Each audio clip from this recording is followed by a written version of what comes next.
네, 반갑습니다. 코인농부 천프로입니다. 오늘 함께 보실 종목은 리플코인입니다. 영상 하단 더보기 클릭하시고 무료 소통방으로 들어오시면 리플에 대한 실시간 자료와 매수가, 매도가, 비중에 대해서 무료로 제공해 드리고 있습니다. 간단히 참여 가능하시겠고요. 자, 어제로 예정이 되어 있었던 리플과 SC의 비공개 회의가 갑작스럽게 취소가 되면서 리플이 벌써 이틀 연속 하락 그림이 전개가 되고 있습니다. 자, 다만 SC가 이 취소한 사유는 공개되진 않았지만 일각의 좀 분석이 나오고 있죠. 자, SC가 예비 승인을 내준 이더리움 현물 ETF 승인 절차를 우선시 했을 것이다 라는 추측입니다.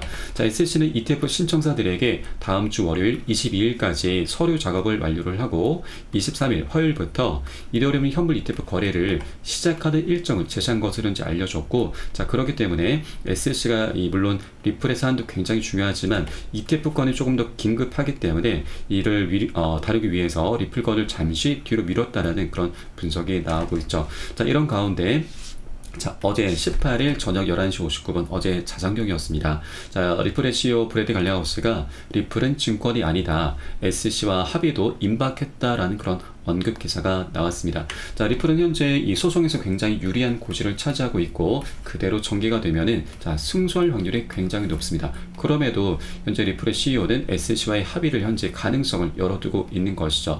자, SC 같은 경우는 이 별다른 액션을 취하지 않는다라면 패소할 확률이 굉장히 높습니다. 자, 그리고 이 현재 최근 이 리플 측에 대해서 1억 260만 달러를 이제 벌금과 손해배상으로 요구를 했는데 바로 리플의 기관 구매자들을 대상으로 해서 피해자로 규정을 하고 있는 것이죠. 자, 그런데 이 부분에 대해서 리플의 법무총괄은 SC에 반결하면서 우리는 피해자를 만든 적이 없다는 부분을 언급을 했습니다. 자, 실제 이 부분에 대해서 제임스 머피 변호사가 좀 구체적인 내용을 담았는데, 자, 바로 SC의 이런 요구는 미친 부분이다, 모순점을 지적하고 있습니다. 자, SC가 이 기관 구매자들을 피해자로 규정하고 있고 이 피해자들에게는 이 모든 환수가 돼야 된다는 점인데, 이 기관 구매자들은 리플과의 상호작용에서 이미 이익을 많이 얻었죠. 기관 구매자들에게 판매했을 당시 리플의 가격은 5에서 10원이었는데 지금은 800원대 구간입니다. 그러면 엄청난 수익을 안겨준 것이죠. 피해를 입힌 사실 자체가 없는 것입니다. 자, 그렇기 때문에 이 기관 구매자들에게 손해배상을 한다는 것은 그들을 더 부유하게 만들 뿐이고 오히려 횡재를 안겨주는 것이다라는 부분을 지적을 했던 것입니다. 그래서 SC도 자기네들의 이런 법리적인 어떤 모순점을 이미 인지를 하고 있기 때문에 최근 20억 달러에서 1억 달러로 낮춰서 제시했던 것인데, 자, 여기에는 아직까지 손해배상금이 포함이 되어 있습니다. 자, 그렇기 때문에 리플이 원했었던 1000만 달러 부근에서 다시 한번 합의 카드가 들어와야 됩니다. 그래야 리플도 이 정도 금액이 돼야만 지금 손해배상을 하지 않으면서 순수한 벌금으로만 지금 이 소송이 마무리되는 것이고 또 법적인 정당성까지 확보를 할 수가 있게 되는 것이죠. 자, 이렇게 해야만 리플과 SC 모두 다 윈윈하게 되는 것입니다. SC도 만일 합의 제스처를 지금 내놓지 않고 별다른 액션을 취하지 않고 진행하게 된다면 패소할 확률이 굉장히 높기 때문에 리플 측에서 충분히 SC의 어떤 최면을 좀 고려한 것이 아닌가. SC도 한 나라의 국가기관이기 때문에 패소 사례를 남기기보다는 합의로 마무리를 짓는 게 가장 베스트인 거죠. 그래서 이게 리플과 SC 모두 다 가장 최선의 길이다. 자, 그래서 승소 판결을 받기 전에 리플 측에서도 SC를 충분히 고려해 주면서 합의 가능성을 열고 있구나. 그래서 다음 주 이더리움 ETF가 출시가 된 이후에 SC가 다시 한번 비공개 회의를 개최를 하거나 아니면 기습적으로 물밑에서 합의 카드를 들고 올 수도 있겠구나 라고 우리가 엿볼 수가 있겠습니다. 자, 그렇게 리플은 이 합의가 아니더라도 어차피 소송에서 판결을 현재 앞두고 있기 때문에 이제 멋진 급등 랠리가 펼쳐질 수 있을 것이다 라고 말씀드리겠습니다. 자, 다만 현재 이 리플 같은 경우는 단기적인 변동성이 현재 나타나고 있기 때문에 절대 기준 없이 함부로 들어가서는 안 되시고요. 우리 안전하게 비중 잡고서 구간별로 매수가, 매도가 잡고서 함께 공략해 주셔야 되고요. 자, 이 부분에 대해서 제가 카톡방 통해서 실시간 빠르게 여러분께 공유해 드리면 여러분도 이 사인에 따라서 발빠르게 안전하게 매수, 매도 진입을 해 주시면 되신다 말씀드리겠습니다. 그래서 위 번호로 010-3500-4332번 010-3500-4332번 숫자 3번 문자 한 통 넣으시면 되겠습니다. 제가 현재 운영하고 있는 공개 카톡방 링크를 바로 보내드립니다. 100% 무료로 운영이 되고 있고요.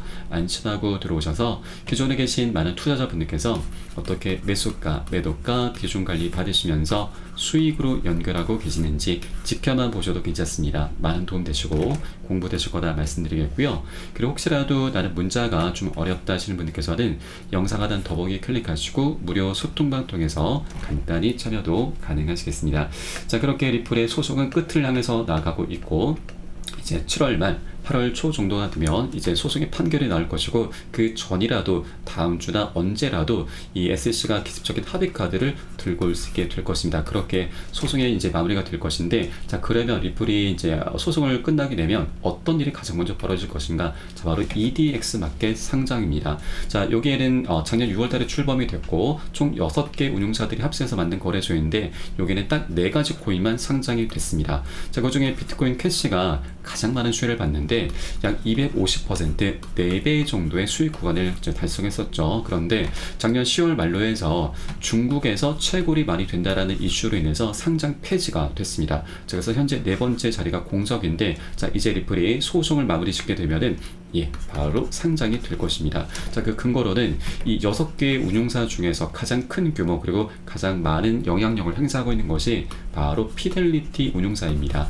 이 피델리티가 리플과 굉장히 밀접한 연관이 있습니다. 과거 피델리티는 디지털 자산으로서 리플을 추가시키려는 움직임이 있었는데, 자, 이때 당시 SEC가 발목을 잡았죠. 바로 소송을 걸기 시작했습니다. 그래서 피델리티도 어쩔 수 없이 SEC의 눈치를 볼 수밖에 없기 때문에 이게 좀 무산이 됐었는데, 이제는 리플 측에서 소송을 마무리 짓게 되면은 피델리티도 더 이상 SEC의 눈치를 볼 필요가 없기 때문에, 자, 바로 다른 어떤 코인들보다도 먼저 리플 코인의 상장을 시키게 될 것입니다. 자, 그러면 비트코인 캐시가 4배 정도의 상승률을 보였었는데, 자, 우린 여기까진 아니더라도 보수적으로 절반만 하더라도 최소 100%의 상승력을 기대해 볼 수가 있는 거죠. 자, 2배입니다. 자, 그렇기 때문에 우리가, 자, 이 부분을 제가 말씀드리고자 하는 이유는, 일단 소송이 마무리가 되면은 물려있는 투자자들이 굉장히 많기 때문에 한 차례 급등 이후에 고점 부근에서 차익 실현 물량은 엄청나게 쏟아낼 겁니다. 그러면 단기 급락 흐름이 전개되면서,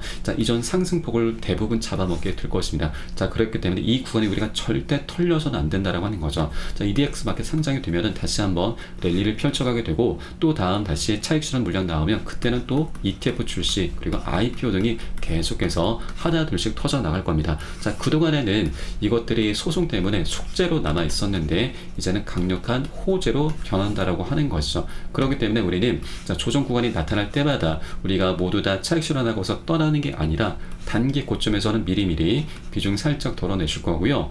눌림목에서는 덜어낸 비중 다시 실어 가시면서, 그렇게 이런 조정 구간을 오히려 우리는 비중을 더욱더 수익을 극대화할 수 있는 그런 전략적인 기회 구간으로 삼으실 거다라는 걸 말씀드립니다. 자, 이때 가장 중요한 것이 바로 매수가, 매도가 비중 관리입니다. 그 중에서도 비중 관리가 가장 중요하다는 걸 말씀드리겠습니다. 자, 그리고 리플 같은 경우는 현재 이 ETF 출시도 현재 앞두고 있죠. 바로 굉장히 중요한 계좌인데, CME 그룹에서 리플 벤치마크 추가를 하면서 ETF의 첫 걸음을 현재 내딛고 있습니다. 자, SEC 측에서도 이 CME 그룹의 지수와 이 벤치마크 추가를 굉장히 중요하게 보고 있죠. 자, ETF 출시를 위해서 가장 중요하게 보고 있는 부분이기 때문에, 자, ETF 출시는 이제 소송이 마무리됨에 따라서 바로 진척이 될 것이다 라는 부분을 말씀드리겠습니다. 자, 이렇게, 자, 리플의 여러 가지 호재들이 굉장히 많이 준비가 되어 있기 때문에 중간중간 나타나는 세력들의 개미 들고 작업에 절대 흔들릴 필요 없다. 우리는 오히려 비중을 더욱더 확대해 나가시면서 수익을 극대화해 나갈 거다.